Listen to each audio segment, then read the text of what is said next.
ठाण्यातील वागळे इस्टेट परिसरातील इंदिरानगर झोपडपट्टीत सोमवारी रात्री एक दुःखद घटना घडली आहे। विजेचा धक्का शॉक लागून 6 वर्षीय चिमुकल्यांचा दुर्दैवी मृत्यू झाला आहे। चिमुकला परिसरात खेळत असताना चाळीत असलेल्या वायरीच्या उघड्या गुंताच्या झटका बसल्याने चिमुकल्याचा जागीच दुर्दैवी मृत्यू झाला आहे। या घटनेनंतर संपूर्ण इंदिरानगर परिसरातील संतप्त नागरिकांनी श्रीनगर पोलीस ठाण्यात मध्यरात्री ठिय्या मांडला। महावितरण अधिकाऱ्यांना वारंवार पत्रव्यवहार करून देखील उघड्यावर असलेल्या केबलकडे दुर्लक्ष केल्यामुळे ही दुर्दैवी घटना घडली आहे। सदोष मनुष्यवधाचा गुन्हा दाखल करण्याची मागणी करत स्थानिक लोकप्रतिनिधी एकनाथ भोईर यांच्यासह नागरिकांनी पोलीस ठाण्यात ठिय्या मांडला।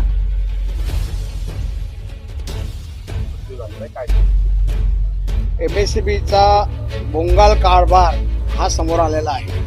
कारण या आमच्या संपूर्ण स्लम एरियामध्ये ज्या ठिकाणी पाहाल त्या ठिकाणी तुम्हाला वायरीचं असं बंच मिळते।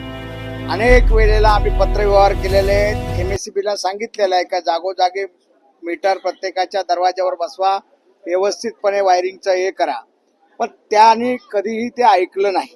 आणि आज आपल्याला बघितलं एक 6 वर्षाचा चिमुकला, तो 6 वर्षाचा चिमुकला सहील शेख हा याचा आज मृत्यू झालेला आहे। त्या एमएससीबीच्याच याची 100% चुकी आहे की ती वायर तिकडनं जात होती आणि त्या ग्रिलला ती वायर टच झाली आणि त्याचा शॉक त्या मुलाला बसला, तो जागीच मृत्युमुखी पडला। याची संपूर्ण जबाबदारी ही एमएससीबीच्या अधिकाऱ्यांची आहे। मग तो कार्यकारी अभियंता असेल, तो डेप्युटी असेल, तो ज्युनियर इंजिनियर असेल, यांना वायरमॅन तिकडचा लाईनमॅन असेल, जे जे त्याला संबंधित आहेत त्यांच्यावर मनुष्यवधाचा गुन्हा दाखल करा ही आमची पहिली मागणी आहे। कारण 6 वर्षाचा मुलगा त्या ठिकाणी मृत्युमुखी पडलेला आहे आणि ही संपूर्णपणे एमएससीबीची चूक आहे। आणि त्यामुळे या ठिकाणी आम्ही पोलीस स्टेशनला आलेलो आहोत आणि त्या मुलाच्या पोस्टमॉर्टमसाठी त्याला कलव्या हॉस्पिटलला तिथे आहे आणि ज्या वेळेला तो हॉस्पिटलला गेला तेव्हा त्या डॉक्टरने घोषित केलेला आहे की त्याचा मृत्यू झालेला आहे। हा उद्रेक आहे नागरिकांचा, कारण एमएससीबी कामच करत नाही। फक्त अदानी आणि एमएससीबी हे आता सगळं समीकरण चाललेलं आहे। अगदी ज्यांना काही हे पाहिजेत नसतील त्यांच्याही घरी जबरदस्ती मीटर लावण्याचं काम हे एमएससीबीच्या माध्यमातून चाललंय।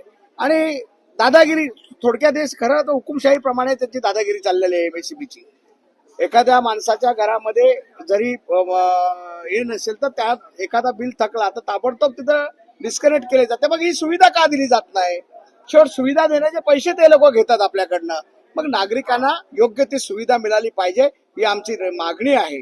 माननीय उपमुख्यमंत्री एकनाथ शिंदे साहेब यांनाही आम्ही आता याची कल्पना दिलेली आहे, यांनाही आम्ही सांगितलेलं आहे। तर नक्कीच एमएससीबीच्या जे संबंधित अधिकारी असतील, जे काही त्या याच्यावर असतील त्यांच्यावर तो गुन्हा दाखल, मनुष्यवधाचा गुन्हा दाखल झाला पाहिजे ही आमची मागणी आहे।